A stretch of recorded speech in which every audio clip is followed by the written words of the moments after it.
김태우 차장님 뉴라이트세요? 아닙니다.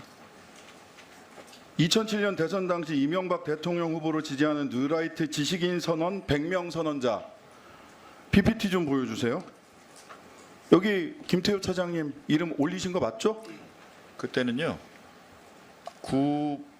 올리신 거 맞죠? 네, 이름은 올리라 그랬습니다만은 참석하거나 그 이후에 연결된 적이 없습니다. 뉴라이트 백인 선언 지식인 선언에 올리신 거 맞잖아요. 그죠? 네, 거기에는 같이. 근데 왜 지금은 뉴라이트가 아니세요? 그 이후에 활동한 적이 없기 때문입니다. 뉴라이트라는 게 부끄러우세요 지금? 뉴라이트라고 제가 그때 이름을 쓴 것은 네. 구태의연한 우파 보수를 벗어나서 신선하고 참신한 젊은 우파 보수 지식인이 되자, 그래서 그 말을 듣고 이름을 쓰라 그랬다. 그러면 뉴라이트는 지금 어떤 말로 쓰입니까? 그 이후에는 제가 모르겠습니다. 아 몰라요? 네. 세상에 이 정부는 굉장히 재밌는 게 뉴라이트라고 평가받는 사람들을 다 정부에 갖다 쓰면서 아무도 본인이 뉴라이트라고 얘기하는 사람이 없어요. 그렇게 부끄러운 호칭입니까? 뉴라이트의 개념을 많은 사람들이 정치적으로 재단을 했기 때문이라고 생각합니다. 뉴라이트가 본인이 생각하는 뉴라이트 개념은 뭡니까? 지금도 같습니다. 혁신적인 깨끗한 우파입니다. 아 지금 뉴라이트로 평가받는 윤석열 정부에서 뉴라이트로 평가받는 분들 데려다 쓰는 분들 혁신적인 젊은 우파다 이런 분들 데려다 쓰는 거예요? 제가 인사권자가 아닙니다만 예. 뉴라이트를 생각하고 인사를 하신 적이 없을 것입니다. 세상에 우리는 그러면 뉴라이트는 세상에 없는데 허상을 두고 국민들이 야당들이 뉴라이트 비판을 하고 있는 거라고 그 차장님은 지금 말대로라면 논리적 연관성 속에서는 그렇게 평가하시겠네요? 세상에 뉴라이트가 있습니까 없습니까? 뉴라이트가 많이 악용되었고 정치권에서 변질되었다고 누가 생각합니다. 악용했습니까? 그것은 알아서 판단을 알아서요? 부탁드리겠습니다. 누구요? 국민의힘입니까? 조국혁신당과 민주당입니까? 모두 해당한다고 생각합니다. 아 국민의힘도 뉴라이트를 악용하고 계세요? 국민의힘 의원들이 굉장히 서운하실 것 같은데 자 중요한 것은 일본의 마음이라는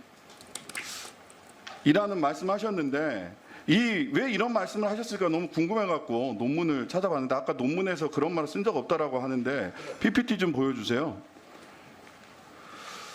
자 일본이 한반도 2006년 한일 관계가 민주동맹으로 거듭나기 뭐 이런 논문 쓰셨는데 일본이 한반도 유사 사태에 개입하는 것이 기정사실화되는 것은 평상시 대북 억지력을 증대시키는 효과를 가져올 것이다 라고 해서 유사 사태 개입 주장하셨어요. 이 개입이 뭡니까? 일본의 미국에 대한 후방 지원입니다. 후방 지원이다. 네. 자 자위대가 주권 국가로서 교전권을 사용하지 못하는 사태에 영원히 있어야 한다는 논리는 대단히 편협하다. 이런 얘기도 하셨죠? 논문에서. 일본의 보통 국가화를 두 번째, 기술하고 있습니다. 일본에서도 찬반이 있는 소위 보통 국가화를 지금 주장하고 계시는 거예요. 그죠? 일본의 평화 세력들은 이 보통 국가화를 다 반대하고 있는데 일본의 일부 극우 정치인들 아베, 기시다 등이 얘기하는 보통 국가화, 교전할 수 있는 나라를 김태호 차장님이 2006년부터 주장을 하셨어요. 자, 조선일보 2015년 칼럼 여기에 일본의 마음이 나오더라고요. 일본의 마음을 단순하게 축약하면 약속하고 합의한 내용을 어기는 한국을 못 믿겠다는 것이다. 이렇게 얘기하셨어요. 그리고 이번에 중요한 것은 일본의 마음이다. 이렇게 이야기하셨어요. 저는 뉴라이트 백인 지식인 선언에 자랑스럽게 이름을 올렸다가 지금은 뉴라이트라고 말도 하지 못하는 분, 그리고 뉴라이트라고 평가받는 수많은 사람들을 중요한 역사기관이나 안보기관에 중용하고 있으면서도 그분들이 또 뉴라이트가 아니라고 이야기하시는 분, 4명의 안보실장이 바뀌면서도 안보실 차장으로서 단 한 번도 자리를 바꾸지 않는 분, 그래서 실질적 안보실장이라고 평가받는 김태호 차장이 대통령을 위하신다면, 대통령을 이렇게 정부적 어려움에 빠뜨리는 것을 걱정하신다면 스스로 물러나야 된다고 생각하는데 어떻게 생각하세요? 제 거취에 대해서는 제가 말씀드릴 처지가 아니라고 생각합니다. 네, 스스로 물러나시는 것에 대해서 잘 생각해 보세요. 대통령에게 얼마나 큰 부담을 주고 있는지. 자, 다음 PPT 하나 보겠습니다. 자, 한일 기본조약 제2조입니다. 한일 기본조약 제2조 뭐라고 써 있느냐? 1965년에 맺은 거죠. 1910년 8월 22일 및 그 이전에 대한제국과 대일본 제국 간에 체결된 모든 조약 및 협정이 이미 무효임을 확인한다. 여기서 이미 무효는 언제부터 무효를 얘기하는 겁니까? 지금 저것이 어떤 문건인지를 제가 잘 보이지 않아요. 1906 안보실 차장이 이 문건을 몰라요? 한일 기본조약 1965년 네. 본인 국제정치학자 아니세요? 네, 계속 질문해 주십시오. 1965년 한일 기본조약 제2조입니다. 몰라요? 저게 뭔지? 여기 이미 무효라고 되어 있는데 네. 다음 PPT 보시죠.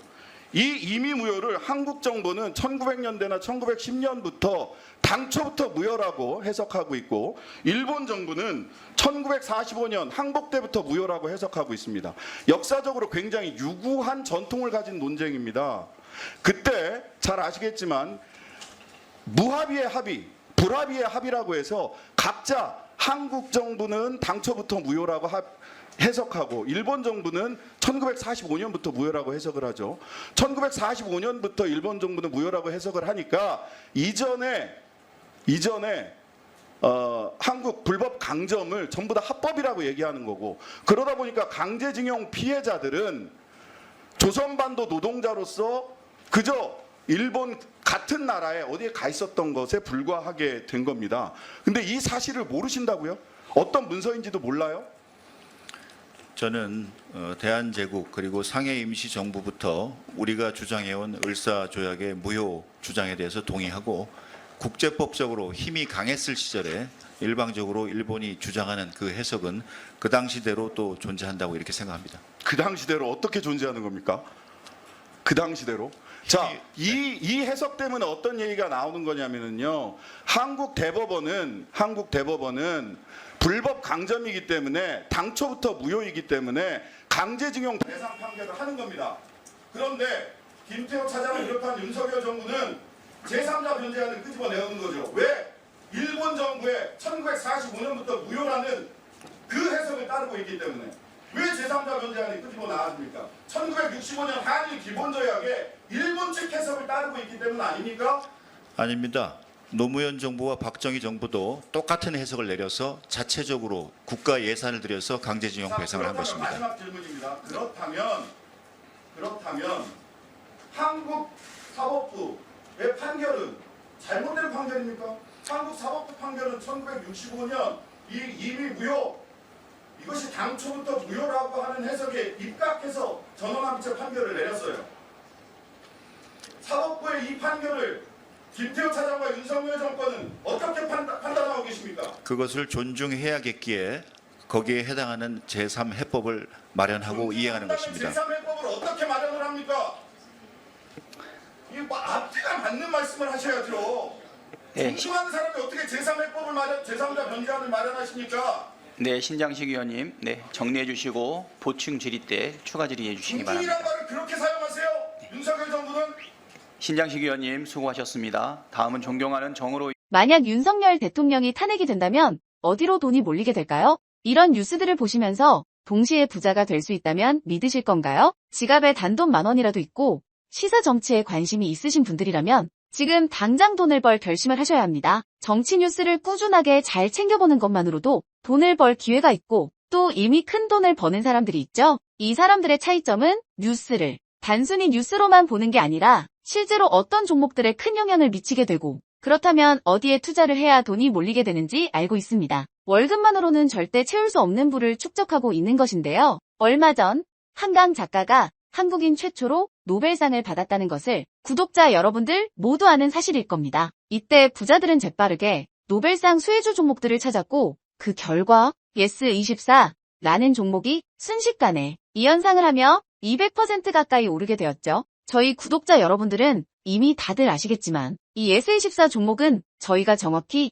어느 가격에 매수해야 하는지 또 언제 팔아야 하는지를 정확하게 공유해드렸었던 사실이 있었죠. 투자로 부자가 된 사람들은 사소한 시사 뉴스들을 그냥 지나치지 않습니다. 전문직이 아닌데도 부자가 되는 사람들의 특징이 바로 이것인데요. 돈으로 이어진다는 경험적 확신이 있기 때문에 진짜로 급등할 수 있는 종목들에 과감히 투자해 남들과 비슷한 연봉을 벌어도 절대 월급으로는 만들 수 없는 큰 투자 수익들을 지금도 만들고 있다는 것입니다. 이번엔 현재 가장 핫한 북한 도발을 대비하여 또 한 번 급등이 유력한 대장 종목을 알아냈는데요. 제 목표는 채널을 크게 성장시키는 것이기 때문에 여기까지 영상을 시청해주신 분들께만 이 정보를 드리고자 합니다. 제 개인 휴대폰 번호 010-792-8273으로 기회라고 문자를 보내주시면 링크 하나를 보내드릴 건데요. 링크로 들어오시면 이번 미대선주 그리고 북한 도발 관련 유력주를 공유해드리겠습니다. 또한 윤석열이 탄핵될 것을 대비하여 탄핵 수혜주 또한 미리 파악 완료한 상태입니다.